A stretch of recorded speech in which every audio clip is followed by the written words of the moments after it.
अब से थोड़ी देर में दिशोम गुरु शिबू सोरेन को मरणोपरांत देश का तीसरा सर्वोच्च नागरिक सम्मान पद्म भूषण दिया जाएगा।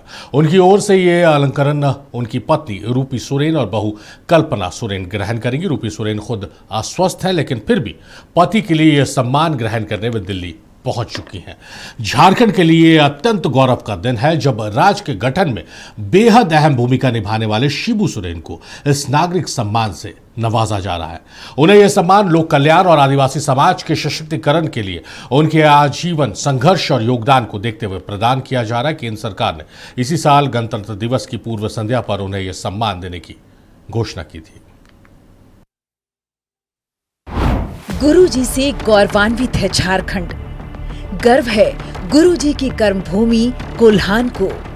गर्व है गुरुजी को धरती पुत्र बनाने वाले बोकारो को।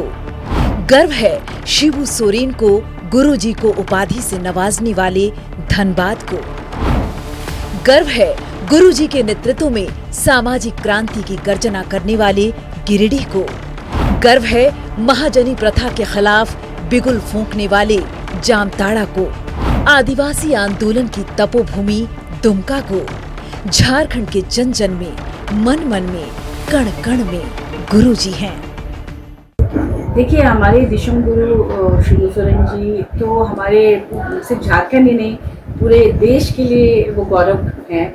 और जिस तरह से उन्होंने आंदोलन किया, आज वो सिर्फ झारखंड में नहीं बल्कि पूरे देश में एक बड़े आदिवासी लीडर के रूप में जाने जाते हैं और उनका उतना ही सम्मान है। तो आज हमारे लिए विशेष दिन है कि उनको इतना बड़ा सम्मान मिल रहा है। और हमारे पार्टी के लिए तो है ही, क्योंकि पार्टी के माननीय जी के भी वो पिता हैं और पार्टी के अध्यक्ष हैं। झारखंड मुक्ति मोर्चा के सर्वे सर्वा हम सबके अभिभावक हैं। तो ये सम्मान और पहले मिलना चाहिए था और इससे भी बड़े सम्मान को डिजर्व करते हैं। लेकिन ठीक है, सम्मान सम्मान है और आने वाले दिनों में मुझे लगता है इससे भी बड़ा सम्मान उनको दिया जाएगा। इस पर निर्णय लेगी सरकार। 11 जनवरी 1944 को रामगढ़ के नेमरा गांव में शुरू हुई थी झारखंड के इस गुरु की गाथा।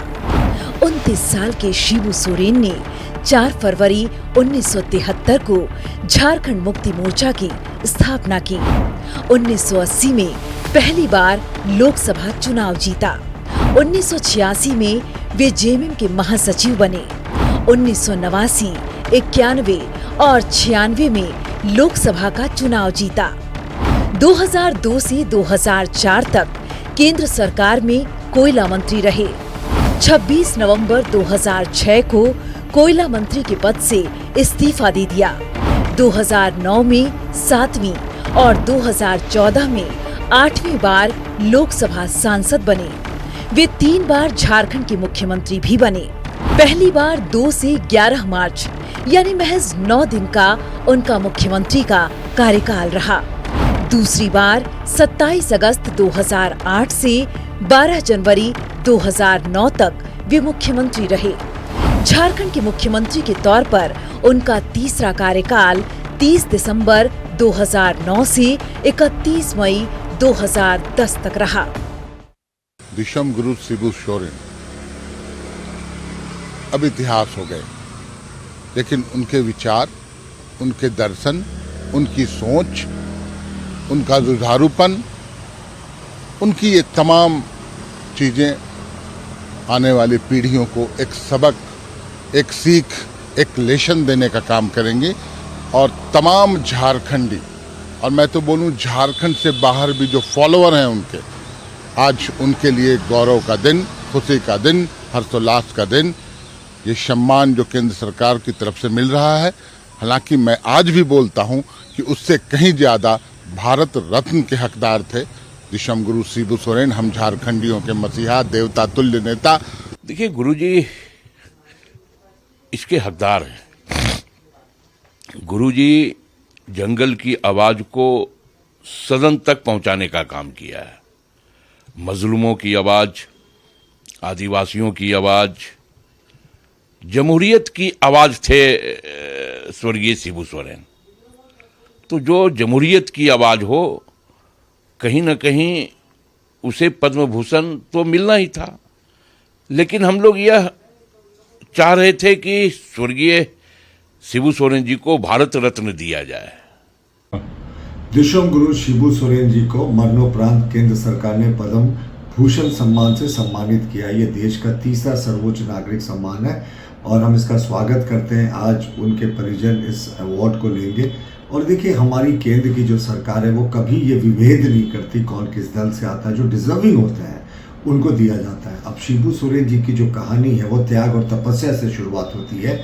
महाजनी प्रथा के खिलाफ उन्होंने अपना जो है आवाज़ को बुलंद किया था, क्योंकि उनके पिताजी की हत्या महाजनों ने कर दी थी। जंगलों में छिपकर वो लड़ते थे।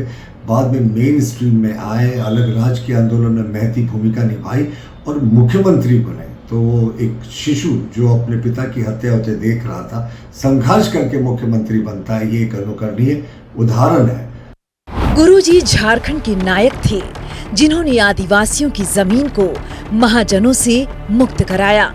रात में स्कूल चलाकर उन्होंने सूबे के आदिवासियों को तालीम की ताकत से लैस किया। शराब और हड़िये से दूर रहने का संदेश दिया। पेड़ लगाने का संदेश देकर पर्यावरण संरक्षण पर जोर दिया। जनजातीय समाज को जल जंगल जमीन से जोड़ा। अलग राज्य झारखंड के आंदोलन से सभी धर्मों और समुदायों को जोड़ा। नक्षत्र न्यूज के लिए नीलय सिंह की रिपोर्ट।